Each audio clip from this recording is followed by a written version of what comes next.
GST में जो सुधार हुआ है वो कई जगह दिक्कत भी है। इन्होंने कह दिया नहीं जी कोयले को अलग करो, केमिकल को अलग करो, डाइज को अलग करो, जबकि 18% हम सारा चीज़ खरीद रहे हैं। तो फिर ये सेल टैक्स में, ये जीएसटी में उनको पूछने क्या, उनको तो बिल देखना चाहिए, वो नहीं देखते हैं। तो सरकार को ये देखना चाहिए कि जो आदमी बिल काटता है शुरू में, उस पर वो ध्यान देना चाहिए कि वो नहीं जमा करता तो उसकी जिम्मेदारी उसकी है, न कि जो खरीदता है उस पर जो भार आता है वो नहीं आना चाहिए। रोज़ फाइल ले जाओ, रोज़ दिखाओ और सुविधा शुल्क देने की बात करो।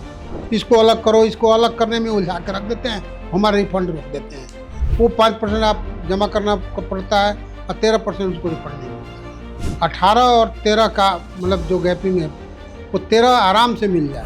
नमस्कार, मैं किरण बिहारी दुबे। ऐसे मैं टेक्सटाइल से जुड़ा हुआ हूँ पीछे से।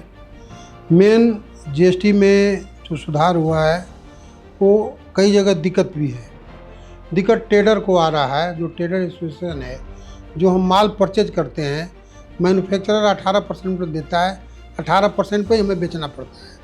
तो जो बीच का प्रॉफिट हम लेते हैं 10%, उस पर भी हमारा टैक्स बढ़ जाता है। लेकिन यदि मैन्युफैक्चरर नहीं जमा करता है वो टैक्स, जैसे कि सिंह साहब ने कहा है कि टैक्स नहीं जमा होता है, तो टैक्स जबकि वो मैन्युफैक्चरर के पकड़ने की जगह पर वो ट्रेडर को पकड़ा जाता है।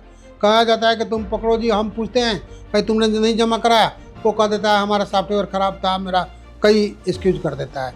तो उससे क्या होता है कि जो ट्रेडर हैं वो पैसे उसके फंस जाते हैं, वो फिर अगले महीने उसकी पेनाल्टी लगती है। क्या लगती है? इससे ट्रेडर को तो कोई बेनिफिट मिलता नहीं है, ट्रेडर के उल्टे पैसे देने पड़ते हैं।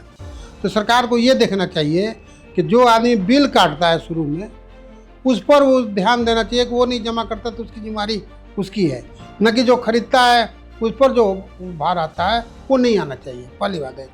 दूसरी बात है 18% और 5% वाला।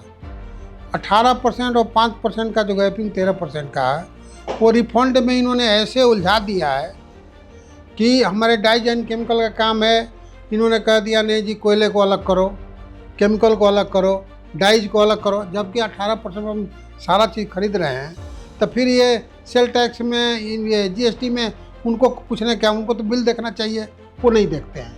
वो कहते हैं कि नहीं जी आप इसको अलग करो, इसको अलग करने में उलझा कर रख देते हैं, हमारा रिफंड रोक देते हैं।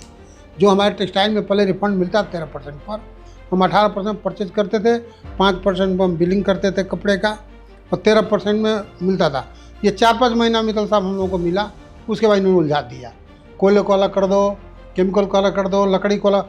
अब ये रोज़ फाइल ले जाओ, रोज़ दिखाओ और सुविधा शुल्क देने की बात करो। ये भी सरकार में के नज़रों में आप लोगों को डालना चाहिए कि जो 18 और 13 का मतलब जो गैपिंग है वो 13 आराम से मिल जाए। वो मतलब जो ले रहा है वो अपने से ही उसकी बेनिफिट ले ले, या तो उसकी 5% न जमा करावे, वो 5% आप जमा करना पड़ता है और 13% उसको रिफंड नहीं मिलता है। ये एक दिक्कत है।